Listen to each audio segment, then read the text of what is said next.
Assalamu alaikum, barkanmu da wani lokaci ga cikakkun labaran duniya.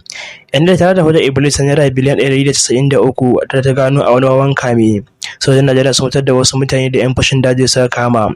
Ko ta soke takarar sanata Adamu Aliyu na jihar Kebbi ta tsakiya. Subhanallah, ga labaran bi da bi. Hukumar hana shan rashin miyagun ƙwayoyi ta Najeriya NDLEA za ta ƙona Huda Iblis da sauran miyagun ƙwayoyi da kuɗin su ya kai naira biliyan 193 a Lagos. Huda Iblis din na daga cikin wawan kaman miyagun ƙwayoyi da hukumar ta yi a makon jiya. Hukumar NDLEA ta ce ta kama Huda Iblis mai nauyin kilogiram 1,855 tare da sauke wasu masu safarar ƙwaya a lokacin ta kai samami a wani gidan ajiyar kaya a yankin Ikorodu na jihar Lagos.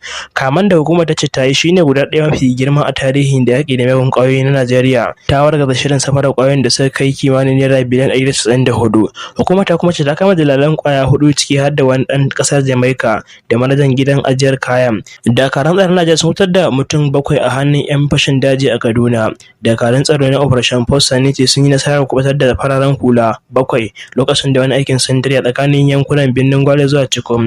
Wata sanarwar da kwamishinan tsaro da harkokin cikin gida na jihar Kaduna Samuel Aron ya wallafa shafin na sada zumunta ya ce mutanen da kusa sun haɗar da wata mata da 'ya'ya 4 a cewar sa tuni gwamnatin da ta damƙa mutanen a hannun makusatan su. Samuel Aron ya ce dakarun tsaron sun yi nasarar kubutar da mutanen ne lokacin da suke sintiri akan titin Birnin Gwale zuwa Gayam zuwa Kurai zuwa Manini. Ya ce 'yan fashin dajin sun buɗe musu wuta ne inda su kuma suka mai masa da martani nan take tare da murƙushe maharam waɗanda suka tsere cikin daji. Wata babbar tare da ke zamanta a birnin Kebbi ta dakatar da tsohon gwamnan jihar Sanata Muhammad Adamu Aliyu daga takarar ɗan majalisar dattijai na mazaɓar Kebbi ta tsakiya a jam'iyyar PDP. Kotun ta ko bayyana Alhaji Haruna Sa'idu NDO a matsayin halittaccen ɗan takarar sanata a PDP a zaben shekara mai zuwa. A watan Yulin wannan shekara ce sanatan Aliyu ya sauya shekara zuwa PDP daga jam'iyyar APC mai mulki, yana kiran lahi zaben fidda gwani mazaɓar da aka sake yi. Sai dai Alhaji Haruna Sa'idu da ke neman takarar ya yi fitali da wannan ikirari inda ya kalwata lamarin a gaban kotu. Hakan na zuwa ne kwanaki kalilan bayan da kotun ta hana sanata Yahaya Abdullahi Argungun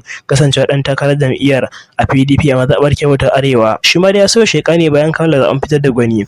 Masu sauraro, idan wannan shi ne farkon ziyartar mu wannan tashar namu mai albarka wato na kai Ido TV, namu so dan Allah da ku danna mana subscribing kana da alamar kararrawa, hakan ne zai ba mu damar isar da sako zuwa gare ku. Mun gode.